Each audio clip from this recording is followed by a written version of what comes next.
Galera, seguinte, a gente ainda tem que falar sobre o Diego Souza, sobre o Douglas Costa, que é a parte importante também aqui, né? A parte que eu coloquei como destaque ali na nossa thumb. Temos que falar um pouquinho do Wanderson ali, que acertou a sua ida pro Mônaco.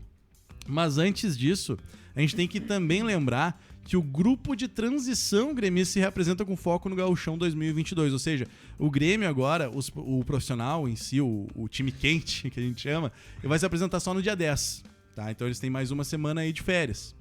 Mas eles não vão jogar o Gauchão, a estreia do Grêmio no Gauchão tá prevista pro dia 22 de janeiro.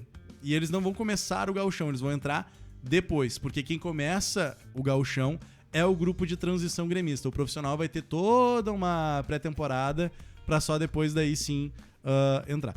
E aí o grupo de transição se representou com foco no Gauchão 2022. Eles se encontraram hoje no CT Luiz Carvalho, tá? Aí a notícia que tá lá no Grêmio.net é a seguinte: na manhã dessa segunda-feira foi dada a largada para o início da temporada 2022 para o grupo de transição gremista. Atletas, dirigentes, comissão técnica e pessoal de apoio se reapresentaram no centro de treinamento Presidente Luiz Carvalho para o início dos trabalhos com foco na preparação até o início da disputa do Campeonato Gaúcho. Entendi. A estreia está prevista para o dia 22 de janeiro contra o Caxias na Arena. E daí, olha só, os trabalhos seguirão o cronograma pré-estabelecido pela comissão técnica. São 2 jogos treino. No dia 12, o Grêmio recebe o time profissional do São José, lá em Eldorado, às 10 horas da manhã. E o segundo teste será contra o profissional do Próspera de Santa Catarina, no dia 15, às 3 horas da tarde, também em Eldorado. Então são 2 amistosos aí, contra o São José, que é um bom time, e contra o Próspera, que daí já é um nível abaixo, tá? E aí eu vou colocar o grupo de transição pra nós, e de novo, esse início é da gurizada, é copinha, é transição. Então a gente precisa estar de olho. Muito se fala, né? O Gauchão é laboratório da base, tem que ver quem é que vai bem, quem é que vai ser aproveitado no profissional. Então eu vou falar quem é que tá no grupo de transição, e a mesma coisa, Tainá. Eu quero saber quem é que tu tem que estar de olho e se tu bota fé nesses caras pro início do Gauchão. E por que eu te faço essa pergunta, tá? Porque em 2018, o Grêmio começou com o transição. Transição esse que tinha Matheus Henrique, que tinha Jean-Pierre. E se o profissional não assume, corria o risco do Grêmio ser rebaixado no Gauchão. O Grêmio foi muito mal no Gauchão 2018, foi terrível. Cara. Foi muito mal. Terrível. Eu lembro de um jogo contra o Caxias na Arena, que o Caxias botou 5-3 no Grêmio. Ao natural. E tinha esses caras em campo, entendeu? Se o profissional não assume, o Grêmio não ia conseguir se salvar. E aí o profissional assume, o Grêmio classifica e depois é campeão. Sim. Mas, cara, na fase de grupos foi realmente terrível, assim. Foi complicado. Diferente do ano passado. No ano passado o Grêmio começou bem até o Gauchão, com ainda o pessoal de... Não, era o pessoal um pouquinho mais velho já. Exatamente. Daí olha só, quem é que tá no grupo de transição, tá? Bora. Goleiros: Adriel, Felipe Scheibig, Hugo e Lucas Guerra. Zagueiros: Alisson Calegari, Emanuel, Erickson e Heitor. Laterais: Felipe, Guilherme Guedes, Jefferson, Thiago Rosa, Thomas Luciano e Vitinho. Tem 6 laterais à disposição aqui. E o Felipe, se eu não me engano, é o que está retornando da Ponte Preta, tá? Eu acho que é o Felipe Albuquerque. O Albuquerque? Eu acho, tá? Eu acho, porque daí ele teria que fazer uma adaptação. Mas eu não tenho essa certeza. Meio-campistas: Bitelo, Kaique, Gazão, Jonathan Varela, Matheus Friso, que tá retornando, Patrick, Pedro Lucas e Rildo. E os atacantes: Elias Manuel, Emerson, Guilherme Azevedo, Vini Paulista e Wesley. Esse é o nosso grupo de transição que vai começar o Gauchão. Quero saber se tá botando fé nesse grupo e se tu tem alguns jogadores que tu gostaria de destacar aí. Vamos lá, professor. Gosto muito desse grupo. Gosto muito mesmo. Eu gosto de ver a gurizadinha da base. Aparentemente é a galera que ganhou o Brasileirão de Aspirantes, que foi campeão, a grande maioria. E daí eu tenho aqui uns nomes que eu até anotei enquanto você estava falando. Eu anotei aqui os nomes que a gente pode dar uma olhada, tá? Goleiro: Andriel. Eu gosto muito dele. Ele é alto, ele lembra muito Dida. Fisicamente falando, ele lembra... lembra o Dida. Não tô falando que ele joga igual... Ô, professor, tu não começa! Bom, o professor tem uma mania de falar assim, tu tá comparando com o Cafu. Eu não. Eu estou apenas prevendo os comentários que aparecerão na live. Ele lembra comparou o Wanderson muito, com o Cafu. Mas o Wanderson é o novo Cafu mesmo. Ok, então vou botar no corte agora. Adriel é o novo Dida. Pode ser? Entenda. Entenda. O Adriel lembra muito o Dida em questão de altura e de porte físico e envergadura também. Então acho que ele é um grande destaque que a gente possa olhar, tá? O Erickson e o Emanuel, que são os zagueiros. Erickson pela bagagem de capitão que tinha no Brasileirão de aspirantes. E o Emanuel já por ter sido cogitado no profissional. E acredito que um deles, anota aí, um deles sobe pro profissional depois do gauchão. Quem é que nós temos de zagueiro hoje no profissional? Jeromel Kahneman. Bruno Alves. Rodrigues. 4. Um deles sobe. Daí nós teremos 5. Teríamos 5. Será que não sobe os dois pra ter 6? Será? Não sei. Mas faz sentido? Porque eu vejo que com 5, o Grêmio vai ter 4 zagueiros, na verdade, até abril. Porque o Kahneman tem todo um tratamento ainda. Acho que o Grêmio ou contrata outro e sobe um deles ou sobe os dois. Mas eu acho que subir os dois não é o correto. Eu acho que tinha que ir atrás de um e subir um deles.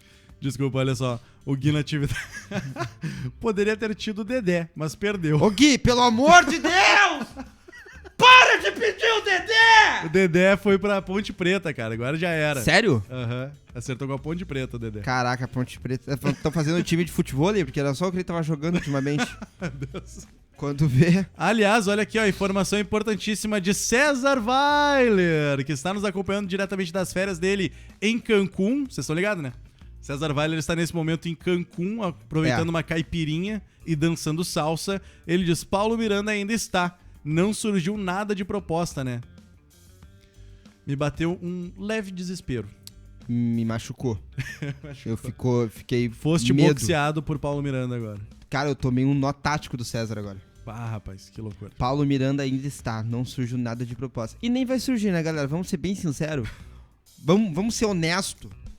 Vamos ser honestos. Não vai surgir. Se bem que trouxeram... Se bem que a Ponte comprou o Dedé, né? Tem louco pra tudo. Mas a zaga da Ponte vai ser Dedé e Paulo Miranda agora. Meu Deus do céu. É aquela famosa história, né? Todo dia, professor, um inteligente e um idiota acordam. Meu Deus. E em algum momento eles vão se encontrar. Um abraço, Paulo Miranda. Você é muito bem-vindo. Vem aqui na Rádio Bachola. Tá. Meio campos. Bitelo, Pedro Lucas e Rildo. Isso, daí aproveito pra dizer, o Ederson Fontoura perguntou, professor, onde está Pedro Lucas? Está no grupo de transição que se apresentou hoje para a disputa do Gauchão. E vai iniciar o Gauchão. Quero muito ver o Pedro Lucas jogando futebol. Quero muito ver o Pedro Lucas jogando futebol e jogando bem. Também quero ver ele como é que ele vai estar fisicamente. Tá? Porque antes ele era cogitado no profissional, mas falavam que ele era muito mirradinho, que era pequenininho e daí ele não podia jogar. Então eu quero ver agora se o Pedro Lucas retornou às suas condições, a ter condições físicas para que possa entrar no profissional. E no ataque, Elias Manuel, obviamente, porque precisamos de um 9. E tem 2 atacantes aqui que até têm características muito parecidas, mas eu sempre gostei muito, que é o Guilherme Azevedo, que pra mim não era pra ter saído do Grêmio por empréstimo, coisíssima nenhuma. O Grêmio me libera, o Gui Azevedo fica com o Léo Pereira, complicado. E o Vini Paulista, que também Falam é outro bem, jogador, né? Falam muito bem dele, e tem as mesmas características que o Gui Azevedo, então acredito que esse seja o trio de ataque titular. Boa. Elias, Gui Azevedo e Vini Paulista. Vou dizer quem é que eu vou dar uma atenção especial nesse grupo de transição, mas é aquela Paulo coisa Miranda. como disse Bruna Zamban, né? Bruna Zamban falou ali, ó, tem que estar de olho em todos. Eu também acho, tá? Mas assim, o Adriel botava muita fé, inclusive fiquei muito surpreso quando o Breno e Chapecó passaram à frente, o Gabriel Grando no caso, passaram à frente de Adriel, porque o Adriel era muito bem falado na base, inclusive figurando ali na seleção brasileira de base por muito tempo e tal. Bom goleiro. Então quero ver como é que ele vai se comportar também. E aparentemente o goleiro não é o problema do Grêmio, possivelmente por bastante tempo, né?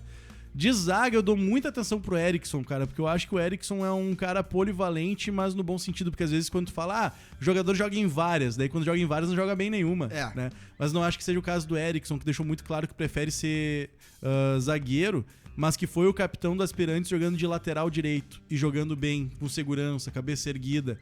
E eu acho que esse cara agregaria demais no nosso elenco do profissional, justamente por ser um bom zagueiro, por ter liderança e por saber jogar bem de lateral também. Não seria uma improvisação, justamente o que tem acontecido, né? Aí de atenção aqui para as laterais, eu só dou atenção daí, nesse caso, pro Cuiabano da Copinha, então não exatamente pro grupo de transição. Ali aparece o Guilherme Guedes. Quero ver como é que ele vai jogar, né? Porque o Guedes, pra mim, querendo ou não, ele se tornou uma lenda, né? Se esperava muito dele, ele nunca conseguiu comprovar muito pra mim. Então não sei se eu vou prestar muita atenção. Mas aqui no meio campo, tem 2 jogadores que me chamam a atenção. O primeiro deles é o Jonathan Varela, né? E o segundo deles é o Pedro Lucas. E aí sim, o Pedro Lucas eu quero ver com rodagem, eu quero ver com minutagem em campo. Ele tem que ter sequência ali jogando também no profissional. Quero ver como é que ele vai se sair. E claro, eu quero que ele seja aproveitado depois com o profissional junto. E aí temos os atacantes, o Elias e o Gui Azevedo. Fecho contigo ali no Gui Azevedo, porque eu gosto muito do futebol desse jogador. Sempre foi muito bem falado na base. Não gostei da saída dele do Grêmio, mas ao mesmo tempo eu entendi porque ele precisava ter minutagem em campo. E no Grêmio ele não ia ter. Né? Mas nem no lugar do Léo Pereira? Aí que tá, em comparação Gui Azevedo e Léo Pereira, pra mim Gui Azevedo é mais jogador. Sim. Então não teria uma discussão em relação a isso.